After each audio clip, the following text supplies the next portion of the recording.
အားလုံးပဲမင်္ဂလာပါ UK Match Day ရဲ့ Facebook နဲ့ YouTube Channel ကနေကြိုဆိုပါရစေနောက်ဆုံးရအားကစားသတင်းတွေအကြောင်းကိုတင်ဆက်ဖို့အချိန်ကြာရောက်လာပါပြီဆိုတော့နောက်ဆုံးရအားကစားသတင်းတွေမှာဘယ်အသင်းတွေကစိတ်ဝင်စားဖို့ကောင်းလဲဘယ်သူတွေကဘယ်လောက်ထိနီးစပ်နေလဲဆိုတဲ့အကြောင်းတွေကိုအဓိကတင်ဆက်ပေးမှာပါဆိုတော့ကျွန်တော်တို့ Channel ကိုကြည့်ရှုအားပေးကြတဲ့ဘောလုံးချစ်ပြည့်တဲ့အားလုံးကိုအထူးပဲကျေးဇူးတင်ကြောင်းအရင်ဆုံးပြောချင်ပါတယ်ဆိုတော့အားကစားသတင်းတွေဘက်ကိုတွားရရင်တော့ဘာစီလိုနာအသင်းမှာကိုဗစ်ရောဂါကူးစက်ခံထားရတဲ့ကစားသမားတစ်ယောက်ရှိပါတယ်ဘာစီလိုနာအသင်းကလာမဲ့ရာသီအတွက်နွေရာသီ pre-season အနေနဲ့ကစားသမား9ယောက်10ယောက်လောက်နဲ့လူငယ်ကစားသမားတွေအားလုံးကိုပြင်ဆင်နေပြီစီနီယာအသင်းကတော့ပေါ်တူဂီကိုတွားပြီးတော့ချန်ပီယံလိပွဲတွေအတွက်ပြင်ဆင်နေတဲ့အချိန်မှာအရန်နဲ့လူငယ်အသင်းကကစားသမားတွေအားလုံး pre-season အတွက်လုပ်နေတဲ့အချိန်ကစားသမားတစ်ယောက်ကိုဗစ်ကူးစက်ခံထားရတယ်ဘယ်သူဘဝလဲဆိုတာတော့ထုတ်ပြန်ကြေညာထားခြင်းမရှိပေမဲ့အဲ့ကစားသမားကလက်ရှိချန်ပီယံလိသွားကန်မဲ့စီနီယာအသင်းကကစားသမားတွေနဲ့ပါဝင်ပတ်သက်မှုမရှိဘူးထိတွေ့မှုမရှိခဲ့ဘူးဆိုပြီးတော့ကလပ်အသင်းဘက်ကတော့ပြောထားတယ်ဆိုတော့ဘာစီလိုနာအသင်းဘက်ကအခုလောလောဆယ်မှာအဲ့ဒါကိုထိန်ချန်ထားပြီးတော့ကစားသမားဘယ်သူဘယ်ဝါလဲတော့မပြောထားဘူးအခုလောလောဆယ်မှာသူကတော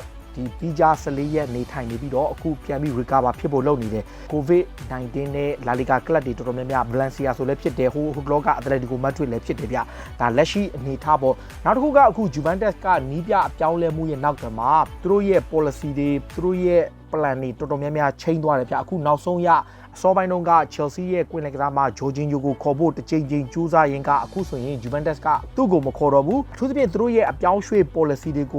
ပြောင်းလဲရုပ်သိမ်းလိုက်ပြီးတော့ policy အသစ်အနေနဲ့သွေးသစ်လောင်းတဲ့ပုံစံနဲ့သွားမယ်လို့ပြောထားတယ်ဆိုတော့အခုလောလောဆယ်မှာ Juventus က Brescia အသင်းရဲ့လူငယ်ကစားသမားလေး Tonelli ကိုခေါ်ဖို့လုပ်နေတယ်အဲ့ကစားသမားကို Jorginho နေရာမှာအစားထိုးခေါ်မှာ Jorginho ကိုမခေါ်တော့ဘူးပြီးတော့မှ Aston Villa ရဲ့တောင်မကစားသမား Dwight McNeil ကိုလည်းစိတ်ဝင်စားနေတယ်လို့ Arsenal ရဲ့ Alexander Lacazette ကိုတစ်ဖက်မှာဒီသူတို့ရဲ့တောင်မကစားသမားဒီ Douglas Costa နဲ့ကန်လန်းနဲ့တချို့ report တွေမှာတော့ Gonzalo Higuain တို့ Rugani တို့တယောက်မို့တယောက်နဲ့ကန်လန်းမယ်လို့ဖော်ပြထားတယ်တေချာတော့သူတို့ရဲ့အပြောင်းရွှေ့ policy အချို့ပြောင်းသွားပြီးတော့အရင်လိုအလွတ်ရမယ့်ကစားသမားတွေထက်အသင်းမှာအံဝင်မဲ့ကစားသမားတွေကိုပဲသူတို့ခေါ်တော့မယ်ဆိုပြီးပြောထားတာရှိတယ်ဗျနောက်တစ်ခုကတော့အခု Manchester United ကခေါ်ဖို့လုပ်နေတဲ့ Jadon Sancho ပေါ့ Sancho ကိုယ်တိုင်ကဒီပြောင်းရွှေ့ကိုပြောင်းခြင်းနဲ့လောက်ခလာစားလဲသူ2ဆလောက်ရမှာဖြစ်တဲ့ကြောင့်သူပြောင်းခြင်းပဲမဲ့အခု Borussia Dortmund နဲ့ဂျာမာသဘောတူညီမှုမရတဲ့အခါ Manchester United ကိုပြောင်းဖို့ပြက်ပြဲလောက်ဖြစ်နေပြီဒါပေမဲ့ဂျာမန်သတင်းစာ Kicker မှာဖော်ပြထားတာက Manchester United ကိုပြောင်းဖို့အတွက် Sancho ကိုယ်တိုင် transfer request လုပ်ပြီးတော့သူ့ဘက်ကကြိုးစားမယ်ပေါ့ဗျာ United ကမစွမ်းခဲ့ရင်သူ့ဘက်ကကြိုးစားမယ်ဆိုတဲ့ report မှာတော့ဖော်ပြထားတယ်ဘလောက်တိုင်းထားထိစောင့်ကြည့်ရမလဲ United ကတော့အဲ့ဒီပြောင်းရွှေ့ကို confidence ရှိနေတုံးဆိုပေမဲ့ဒီကစားသမားကိုယ်တိုင်ကတော့သူ့ဘက်က transfer request လုပ်ပြီးတော့ကြိုးပမ်းမယ်လို့ဖော်ပြထားတယ်နောက်ဆုံးတစ်ခုကအခုနည်းနည်းလေး surprise ဗျ Sancho ကို United ကခေါ်ဖို့လုပ်နေတဲ့အချိန်တကယ်လို့များ Jadon Sancho မရခဲ့ရင် Ousmane Dembele တို့ Kingsley Coman တို့ကိုခေါ်မလားဆိုပြီးတော့သတင်းတွေထွက်ခဲ့ပေမဲ့အခုလောလောဆယ်မှာ Chelsea ကစူးစမ်းနေတဲ့ Kai Havertz ကိုဂျားဖြတ်ခေါ်ယူသွားပွဲရှိတယ်လို့ဖော်ပြထားတယ်ဆိုတော့နည်းနည်းလေးတော့ strange ဗျ Britain media တွေတော်တော်များများဖော်ပြထားသလိုဂျာမန်မှာလည်းအရန်ကိုဟော့နေတယ် Kai Havertz က Chelsea နဲ့ဂျားမှာပုံကိုယ်ဆိုင်ရာသဘောတူညီမှုရပြီးပြောင်းရွှေ့ခြင်းကိုပဲညှိနေတဲ့အချိန် Borussia Dortmund နဲ့ Sancho Manchester United ဖြစ်နေတဲ့ပုံစံနဲ့ exactly ပဲဒါပေမဲ့ Kai Havertz ကရောင်းတာတော့ရောင်းပါ Chelsea ဘက်ကနည်းနည်းလေးပို့ပေးလိုက်တာနဲ့ရမှာအဲ့အချိန်မှာ Manchester United က Sancho သာမရခဲ့ရင် Kai Havertz ကိုဂျားဖြတ်ခေါ်မယ်ဆိုပြီးပြောထားတယ်ဗျာဆိုတော့နည်းနည်းလေးတော့စိတ်ပြက်စရာဘယ်လိုပြောမလဲ interesting ဖြစ်သွားပြီးတော့ Chelsea နဲ့ Manchester United ပြည်သက်တွေကြားမှာ argue ဖြစ်စရာတွေသတင်းတွေတောက်လျှောက်တွေ့ရတော့မယ်ဗျနောက်Real Madrid ရဲ့တောင်မကစားမ Gareth Bale ကတော့အခု Tottenham Hotspur အပါအဝင်ကလပ်တွေကစိတ်ဝင်စားပေမဲ့နွေရာသီမှာကလပ်အသင်းမှာပဲဆက်ရှိမယ်နှစ်စာချုပ်ရသူဆက်ပြီးတော့အရန်မှာပဲဆက်ထိုင်ပြီးတော့လာစာပဲယူပြီးတော့အသင်းကထွက်မှာမဟုတ်ဘူးဆိုပြီးတော့သူကတော့ confirm လုပ်ထားတယ် Real အနေနဲ့ကြိုက်တယ်လို့လုပ်သူမထွက်ဘူးစာချုပ်ပြည့်မှသူထွက်မယ်လို့ပြောထားတယ်တစ်ပတ်ကိုလောက်ခပေါင်6သိန်းထိရနေဗျာ Real အနေနဲ့ပြီးခဲ့တဲ့နွေရာသီတုန်းကတရုတ်စူပါလိကိုတစ်ပတ်တန်းပေးတဲ့လောက်ခလာစာနဲ့ပြောင်းဖို့အခွင့်အရေးရတာကို Real ငင်းလိုက်တဲ့ကိစ္စနဲ့ပတ်သက်ပြီး Gareth Bale ကိုယ်တိုင်ကစိတ်ပြက်ပြီးတော့အဲ့ဒီကနေ Real နဲ့ကြားမှာသူပြဿနာရှိတာဗျာနောက် Inter Milan အသင်းကအခုလောလောဆယ်မှာ Brescia အသင်းရဲ့ Tonelli ပေါ့ Juventus စိတ်ဝင်စားတဲ့ကစားသမားလေးပဲသူကသူ့နာမည်က Sandro Tonelli ပေါ့အဲ့ကစားသမားကို Conte ကိုယ်တိုင်ခေါ်ချင်တာကြာပြီဗျ Brescia ကအခုတန်းဆင်းသွားပြီတန်းဆင်းသွားတဲ့ကစားသမားလေးကိုအသက်20ပဲရှိတဲ့ Italy လက်ရွေးစင်ကစားသမားလေးကို Inter Milan ကလောက်ခလာစာယူရို 3.5 သန်းထိပေးမယ်ပြီးတော့မှ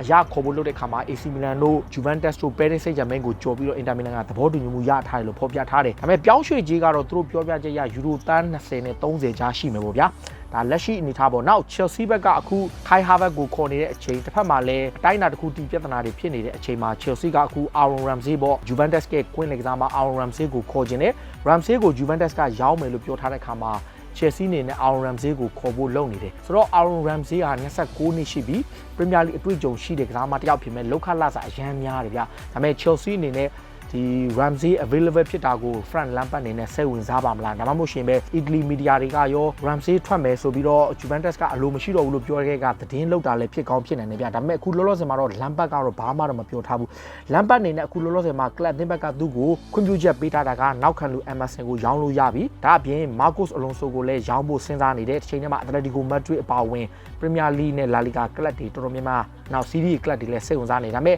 Emerson ကတော့တေချာပေါက်ရောင်းမယ် Inter Milan ကပဲလိုချင်တယ် Chelsea အနေနဲ့ Lampard အနေနဲ့အဲ့ဒီကစားသမားတွေကိုရောင်းထုတ်ပြီးမှပဲသူတို့အနေနဲ့ okay သွားမယ့်ပုံစံရတယ်ဗျခုလောလောဆယ်မှာဟိုတနေ့ကဆိုရင် AC Milan နဲ့ကြာမှာ Bakayoko ရဲ့အပြောင်းရွှေ့အတွက်ယူရိုတန်း30နောက်35တန်းနဲ့ရောင်းမယ်ပေါ့ဒါပေမဲ့အခုကျတော့ Chelsea ကငှားချပြီးတော့မှခြေစွမ်းမပြနိုင်ရင်မဝယ်တော့ဘူးဆိုတဲ့ position တွေခဏခဏဖြစ်နေတဲ့အခါမှာသူတို့အနေနဲ့အပိသက်ရောင်းချခြင်းတဲ့ပုံစံရတယ်ယူရိုတန်း40ရရင်ရောင်းမယ်ဆိုပြီးပြ AC Milan နဲ့ကြာမှာထပ်ညှိနေတယ်ဗျဒီ Arsenal အပြောင်းရွှေ့ကိုကြည့်ရင် Arsenal ကအခု Willian ကိုဒန်ဒီဖြစ်ပြီး announcement လုပ်ဖို့ပဲကြံတော့တယ်တစ်ချိန်ထဲမှာ Gabriel ပေါ့ဒီ Lily ရဲ့နောက်ခံကစားမလေး Gabriel ကိုခေါ်ဖို့လုပ်နေတဲ့အချိန်တော်တော်များများ report တွေမှာ Arsenal ကို choose လုပ်လိုက်ပြီး Manchester United တို့ Chelsea တို့ကမ်းလှမ်းတာကိုတော့မှညှင်းဆန်လိုက်တယ်လို့ပြောထားတယ်တစ်ချိန်ထဲမှာပဲဒီ Gabriel ရဲ့ family တွေအားလုံးပေါ့သူညီမအပါဝင်သူရောတခြား family member တွေပေါ့သူညီမဆိုရင် Maya Rala ဘာလားပြီးသူတို့တွေက Arsenal အသင်းကိုစပြီးတော့ Instagram မှာ follow လုပ်ထားတယ်ဆိုပြီးဖော်ပြထားတယ်ဒါကိုကြည့်အဖြစ်Gabriel ရဲ့အပြောင်းရွှေ့ဟာကျွန်တော်တို့ transfer market တွေမှာပေါ်နေတဲ့သတင်းထက်မိသားစုဘက်ကဆိုစရဆိုရင်ဒီကစားသမားက Arsenal ကိုပြောင်းလာဖို့ရှိနေတယ်ဗျပြောင်းရွှေ့ခြင်းကတော့ယူရိုတန်း20နဲ့28တန်းကြားလို့ဖော်ပြထားတယ်Premier League ကိုတက်လာတဲ့ Fulham ကတော့ဒီသူတို့ Arsenal ကနေအငှားခေါ်ခဲ့မှုတဲ့နောက်တန်းပေါ့သူတို့ရှိမှာတော့ Queen defensive ကစားခဲ့တယ်အဲ Arsenal ရဲ့နောက်ခံလူ Callan Chamber ကိုခေါ်ခြင်းတယ်ဒါပေမဲ့ Callan Chamber အခု25လောက်ပဲရှိတဲ့အချိန်မှာသူ့ကိုပြောင်းရွှေ့ခြင်း12တန်းပဲပေးမယ်ဆိုတော့ Arsenal ဘက်ကတန်း20လောက်ရရင်ရောင်းထုတ်ဖို့စဉ်းစားထားပေမဲ့12တန်းကတော့ Fulham ကအခုလောလောဆယ်မှာ official စပြီးတော့ original big ပေါ့ဗျာဒါပေမဲ့ Arsenal အသင်းရဲ့နီးပြ Mikel Arteta ကစဉ်းစားကောင်းစဉ်းစားနိုင်ပေမဲ့တန်း20 18တန်းလောက်ပြန်ရရင်ရောင်းမလားပေါ့လီဗာပူးဘက်ကအခုလောလောဆယ်မှာ surprise အနေနဲ့ Chelsea ကဟိုတနေ့က transfer market တင်ထားတဲ့ Rudiger ကိုရောင်းမယ် Chelsea ကကမ်းလှမ်းနေလီဗာပူးမင်းယူမလားလို့ကမ်းလှမ်းခဲ့တဲ့သတင်းတစ်ပုဒ်တွေ့ခဲ့တယ်အဲ့သတင်းအတိုင်းပဲ Jurgen Klopp ကအဲ့ Rudiger ကိုစိတ်ဝင်စားနေတယ်ကျွန်တော်ပြောသလိုပေါ့တစ်ဖက်မှာ Virgil van Dijk တို့လိုဒိတ်ကျဲ leadership ရှိတဲ့ကစားသမားတစ်ယောက်နဲ့တွဲကစားရင် Rudiger ဟာကောင်းတဲ့ခံစားမှုပဲအခုကိုယ်တိုင်သူကိုယ်တိုင်ဥဆောင်ကစားရရင်သူကတိုင်ပတ်နေတာဗျာလီဗာပူးကိုရောက်ရင်တော်တော်လေးကောင်းသွားမယ် Klopp ကိုယ်တိုင်ကအဲ့ဒီ transfer ကိုစိတ်ဝင်စားနေသလိုတကယ်လို့များ Chelsea ဘက်ကပြောင်းရွှေ့ကြီးတက်တာနဲ့များရောင်းချခဲ့ရင်သူတို့အနေနဲ့လိုချင်တဲ့ပုံစံရတယ်ဗျာအခုလောလောဆယ်မှာလီဗာပူးကဒရာမာအချို့ကိုရောင်းထုတ်မယ်အခုလောလောဆယ်မှာအိုလံပီယာကောဘယ်နောက်ခံလူတယောက်ကိုခေါ်ထားတဲ့အချိန် Harry Wilson တို့နောက်တစ်ယောက်ကကျွန်တော်နာမည်မေ့နေဗျအဲ့ကောင်ရဲ့နာမည်က Sabian Jovic ဆိုတဲ့ကစားမပဲအဲ့ကစားမကတော့ဒီ Jurgen Klopp ကိုတိုင်ဒီ club ကိုစရောက်တဲ့အချိန်ပထမဆုံးခေါ်ထားတဲ့ကစားမပါအငှားတွေတောက်လျှောက်ကစားတယ်ပြီးခဲ့တဲ့နှစ်က Hertha Berlin ကိုတွားကစားတယ်အခု Harry Wilson ကလည်းဒါဘီရောတစ်ဖက်မှာအခုဘုံမောက်ကို200တိတွားကစားတယ်ဒီကစားမ2ယောက်စလုံးကို Klopp ဘက်ကလာမယ့်ရာသီမှာအရန်အဖြစ်အသုံးပဲအငှားချတော့မှာမဟုတ်ဘူးဆိုပြီး report တွေမှာတော့ဖော်ပြထားတာရှိတယ်ဗျနောက် Wolverhampton ကတော့ဟိုတနေ့က Sevilla ကိုရှုံးသွားတယ် Europa League မှာ Sevilla ကိုရှုံးသွားပြီးကြတဲ့က Nuno Santos ကဘာပြောလဲဆိုတော့ကျွန်တော်တို့အသင်းမှာထိပ်တန်းအဆင့်ရှိတဲ့ကစားသမားတွေလိုအပ်နေပြီဆိုပြီးတော့ club အသင်းကိုတောင်းဆိုလိုက်တယ် Wolves ကပြန်ကြည့်တဲ့အခါမှာပြီးခဲ့တဲ့ရာသီမှာ Manchester United လိုပဲသူတို့59ပွဲအထိကစားရတယ်စုစုပေါင်း383ရက်အကြာ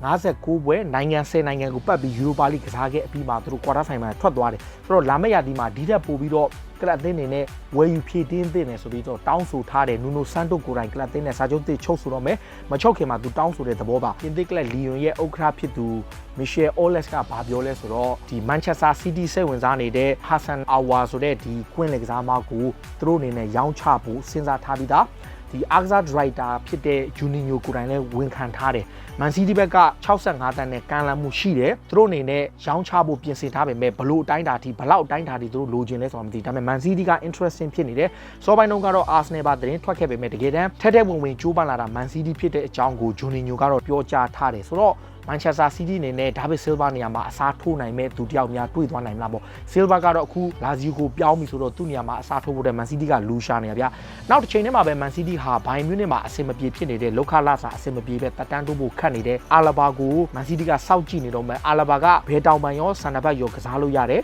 ဒါပေမဲ့ခက်တာကတစ်နှစ်စာချုပ်ကျန်တဲ့သူကယူရိုတန်း20လောက်တောင်းတဲ့ခါမှာမန်စီးတီးကမပေးချင်ဘူးဒါလက်ရှိနေထားပါစီးတီးဘက်ကခေါ်တော့ခေါ်ချင်တယ်လောက်ခလာစာကစီးတီးကလည်း12တန်းနဲ့15တန်းလောက်ပဲပေးချင်တယ်ဒါပေမဲ့အာလာဘာကိုတိုင်ကဘိုင်ယန်ကနေတန်း20လောက်တောင်းနေတယ်ဆိုတော့ဘိုင်ယန်ကတော့အဆင်မပြေဘူးတစ်ချိန်တည်းမှာစီးတီးကအခွင့်အရေးရရင်ပြသူတို့အနေနဲ့15တန်းလောက်များရရင်သူတို့ခေါ်သွားမယ်ပုံစံပြနောက်စပါရဲ့နီးပြဂျူစီမိုညိုကတော့ PR Emily YBR ကိုခေါ်လိုက်ပြီးတဲ့အချိန်မှာကလပ်တင်းကိုသူတောင်းဆိုလိုက်တာကနောက်ထပ်ကစားမ9ယောက်သူ့ကိုခေါ်ပေးပါဒန်နီယယ်လီဗီကိုတောင်းဆိုထားတယ်ဒန်နီယယ်လီဗီကိုတိုင်ကလည်းကလပ်တင်းကိုနွေရာသီမှာအတိုင်းအတာတစ်ခုတည်းသူပြင်ဆင်ပေးမယ်လို့ခရီးပေးထားပေမဲ့မော်ရီညိုတောင်းဆိုထားတဲ့9ယောက်တော့ခေါ်ပေးပါမလားဒါပေမဲ့မော်ရီညိုကတော့တီတီချာချာကိုပြောထားတယ်ဗျသူတို့ကိုခေါ်ပေးပါနောက်စပါဘက်ကအခု1-5တို့ဒီဒန်နီရိုးစ်တို့အန်ဒိုဘီလီတို့ရိုင်ယန်ဆက်စီညွန်တို့သတင်းတွေထွက်နေတယ်ဗျထွက်မယ်တဲ့အချိန်မှာ search ori ကိုသူတို့ရောင်းဖို့လုပ်ထားတယ်ကစားသမားရဲ့ agent ဖြစ်တဲ့ Andy Watt ကဘာပြောလဲဆိုတော့ search ori ကိုရောင်းဖို့လုပ်နေတယ်ဒါကတစ်ပိုင်းပေါ့တစ်ချိန်ထဲမှာ Tottenham Hotspur က Bayer Leverkusen ရဲ့တောင်ပံကစားသမား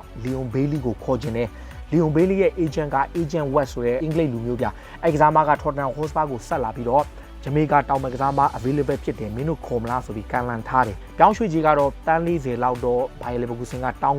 နိုင်တယ်ဒါပေမဲ့ Tottenham Hotspur ကစိတ်ဝင်စားတဲ့အသင်းတွေထဲမှာပါတယ်ဗျစောဘန်တော့ကတော့ Man City တို့ Chelsea တို့ Manchester United တို့ပါတယ်ဒါပေမဲ့အခုလောလောဆယ်မှာသူတို့အတန်တိတ်နေတယ်စပါးဘက်ကနည်းနည်းလေးအတန်ထွက်နေတယ်နောက်ဘာစီလိုနာအသင်းဘက်ကအခုနွေရာသီမှာကျွန်တော်ပြောလို့ပေါ့လိုတာရိုမာတီနက်စ်တို့နေမာတို့မရတဲ့အချိန်မှာသူတို့အနေနဲ့အနည်းဆုံးတော့ဆန်နာဘက်တယောက်လောက်ရအောင်ယူမယ် Eric Garcia ဟာသူတို့ရဲ့ priority ဆန်နာဘက်ဖြစ်ပေမဲ့73တန်းကျော်14တန်းထပ်ပူမပေးနိုင်ဘူးဒါအပြင်တောင်ပံကစားမ Nelson Semedo တို့ကိုရောင်းချလို့ရရင်ရောင်းချမယ်ပြီးတော့မှတခြားဖြည့်တင်းမှုတွေလုပ်မယ်အခုလောထဲမှာဘာဆိုနာကအခုပြောင်းရွှေ့ policy တွေပြောင်းလာတာတွေ့ရတယ်ဗျလူငယ်ကစားသမားတွေကိုအဓိကထားခေါ်နေတယ်သူတို့ခေါ်ထားတဲ့ကစားသမားတွေတော်တော်များများကလည်းလူငယ်ကစားသမားတွေကြီးပဲဖြစ်နေတဲ့အခါမှာဘာဆိုနာ policy ပြောင်းတာတော့တွေ့ရတယ်နောက် Real Madrid လည်းဒီတိုင်းပဲဒီနေ့ຫນွေရာသီမှာကိုဗစ်ကာလရဲ့ပြီးတော့ဆန်တီယာဂိုဘာနေဘေးကိုပြင်ထားတဲ့အနေအထားကြောင့်သူတို့ကလည်းကစားသမားတွေအများကြီးမခေါ်တော့ပဲရှီရင်းစဲအငှားချထားတဲ့ကစားသမားတွေကိုပြန်ခေါ်နေတယ်ပြီးတော့မှ Hamas တို့ Gareth Bale တို့ကိုလည်းရောင်းလို့ရရင်ရောင်းမယ်တခြားကစားသမားတွေကိုလည်းထုတ်မယ်ပဲဒါသူတို့ transfer policy တွေပြောင်းသွားတာကိုပြောတာပါဒါကအခုကျွန်တော်တို့စိတ်ဝင်စားစရာနောက်ဆုံးရ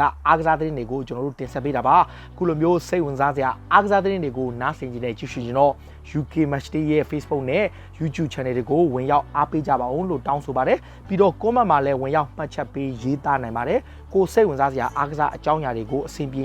လို့ကျွန်တော်တို့ချီတောင်းဆိုပေးပါကျွန်တော်တို့ဘက်ကအဆင်ပြေတာနဲ့အခွင့်အသင့်တာနဲ့ကျွန်တော်တို့ပြန်လည်တင်ဆက်ပေးပါပါအခုလိုမျိုးကြည့်ရှုကြတဲ့ဘောလုံးချစ်ပြိသက်တွေအားလုံးကိုအထူးပဲကျေးဇူးတင်ကြောင်းပြောရင်းနဲ့ကျွန်တော်တို့ရဲ့အစီအစဉ်ကိုဒီမှာပဲအဆုံးသတ်ပါစေအားလုံးကိုကျေးဇူးတင်တယ်နော်